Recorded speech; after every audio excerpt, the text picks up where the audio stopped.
Welcome to my YouTube channel. আপোনালোকৰ সকলোৰে ভাল চাগে, মোৰ অলপ বেয়া কাৰণ আজি 3 দিন ধৰি বহুত বৰষুণ পৰি আছে আমাৰ ইয়াতে, পুৰা বানপানী, পুৰা পানী হৈ গৈছে।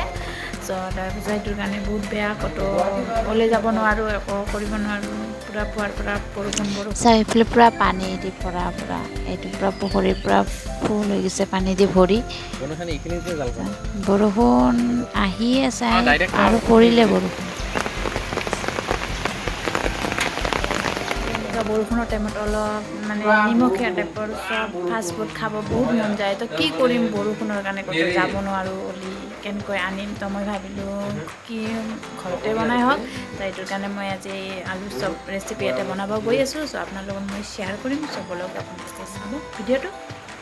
মই ইয়াতে জলকীয়া কাটি লৈছোঁ, পিঁয়াজ, জ্বলা গুড়া, জিৰা পাউডাৰ, আৰু মই এইটো বিস্কুটটো মানে গুড়া কৰি লৈছোঁ, বিস্কুটৰ গুড়া মই চটত দিম ওপৰত সানি, মই বিস্কুটটো মই গুড়া কৰি ল'লোঁ।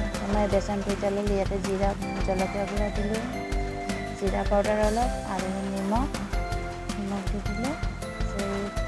এতিয়া মই ইয়াতে পানী অলপ দি পেলাই পূৰা মিহি কৰি একদম এটাও গোটা দানা নথকাৰ পৰা পূৰা পাতলা মিক্স কৰি ল'লোঁ। তো মই জিৰাটো দি দিলোঁ ইয়াতে, জিৰাটো দিয়াৰ পিছত মই পিঁয়াজ, জলকীয়া আৰু জিৰা পাউডাৰ,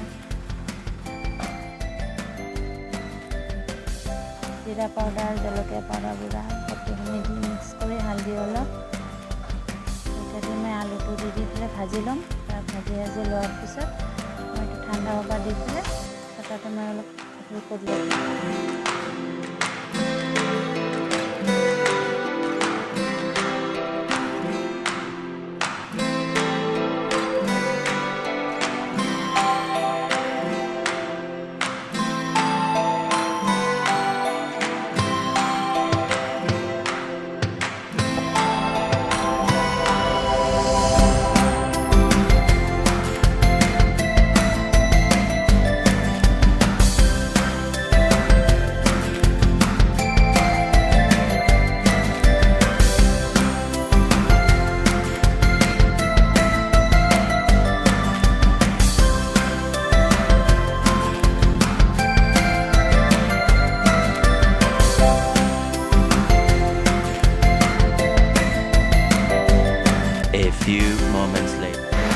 মোৰ পাস্তা আৰু আলু চব ৰেডি হৈ গ'ল। তো মই পাস্তাটো মই ঘৰতে বনাইছোঁ, কিন্তু মই পাস্তাটোৰ ৰেচিপি আপোনালোকৰ লগত শ্বেয়াৰ নকৰিলোঁ। তো মই কোনোবাদিন বেলেগ দিন শ্বেয়াৰ কৰিম। তো আজি মই অনলি চবটোৰে শ্বেয়াৰ কৰিছোঁ।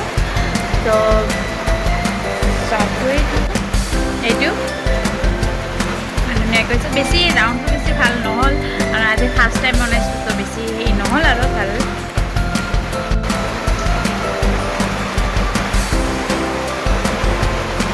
মোৰ ৰেচিপি